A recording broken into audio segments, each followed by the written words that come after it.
अस्सलाम वालेकुम जी। घर के जमीलों से फारिग होते ही जब स्कूल जाते हैं तो स्कूल में भी कुछ ना कुछ स्पेशल होता है। आज का दिन स्पेशल इसलिए था क्योंकि आज हमारे स्कूल में बुक फेयर एग्जीबिशन लगनी थी। तो जब मैं सुबह स्कूल पहुंची ना तो सबसे मतलब बहुत अच्छा इन्वायरमेंट लग रहा था। हर तरफ कलरफुल बुक्स थी, स्टॉल्स लगे हुए थे और बच्चों की एक्साइटमेंट इतनी ज़्यादा थी कि उनका बार बार यही कह रहे थे टीचर हम कब जाएंगे शॉपिंग करने। लेकिन साथ साथ मुझे अपना क्लास वर्क भी कंप्लीट करवाना था, तो एक तरफ काम दूसरी तरफ दिल मेरा खुद भी बुक्स की तरफ कर रहा था कि मुझे भी बुक्स पढ़ने का बहुत शौक था। टाइम था कि मैं इतनी नॉवल पढ़ती थी, बहुत था। अभी तो खैर टाइम ही नहीं होता, लेकिन फिर भी अच्छे लगते हैं मुझे। फिर मैंने बच्चों को जब मैं लेकर गई ना एग्जीबिशन की तरफ तो सीरियसली बच्चों को शुरू में तो बुक्स में इतना इंटरेस्ट ही नहीं था। वो बस चीज़ें देख देख के स्लाइम और टॉयज ये देख देख के एक्साइटेड हो रहे थे। खैर जो बच्चे में पेमेंट लाए हुए थे उन सबको मैंने शॉपिंग करवाई, इनकी फेवरेट चीज़ें लेकर दी।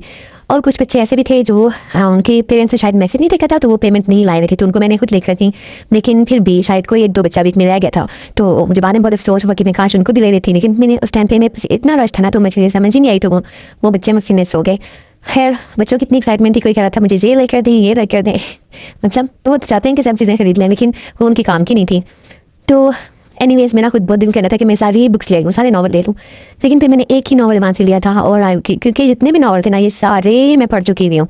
इसलिए मैंने खुद को रोका, दिल को बहुत रोका कि भाई नहीं भाई तुम ही सब पढ़े हुए छोड़ो इनको।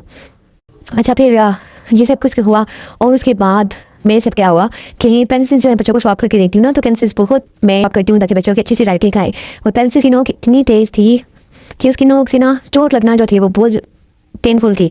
और हमें जब बच्चों को पेंसिल देनी थी तो अचानक से एक बच्चे का हेड लगा और वो सीधी उसकी नोक जो थी ना वो डायरेक्ट मेरे हैंड के अंदर गई और इतना ब्लड आया मेरे हैंड से और इतना पेन हुआ। उस टाइम पे तो फिर भी मैंने इतना पेन फील नहीं किया, लेकिन जब हम बच्चों के साथ बिजी थी उनको काम वगैरह करवाते रहे मुझे समझ नहीं आई।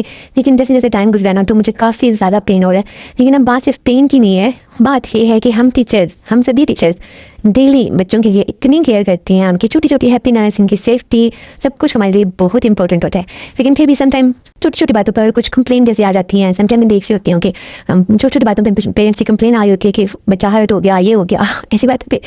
तो मैं इतना कहना चाहती हूँ कि टीचर होना बिल्कुल भी आसान नहीं होता। आप टीचर को भी कोई ईजी मत लिया करें, वो बहुत अच्छी होती हैं, बहुत बच्चों के प्यार से डील करती हैं, उनके हर चीज़ का ख्याल रखती हैं, उनके खाने का, उनके बैठने का, उनको मैनर सिखाने का, उनको काम भी कंप्लीट करवाने का, हर चीज़ पे वो केयर कर रही होती हैं। तो टीचर होना आसान बिल्कुल नहीं होता है, लेकिन हम सब कुछ बहुत साइलेंटली बर्दाश्त करते हैं और फिर भी हम बच्चों को स्माइल कर करके बच्चों को पढ़ा रहे होते हैं।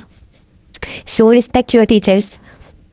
और इसी के साथ आज का दिन फिनिश हो गया और मीटिंग आपसे नेक्स्ट वीडियो में। Bye bye.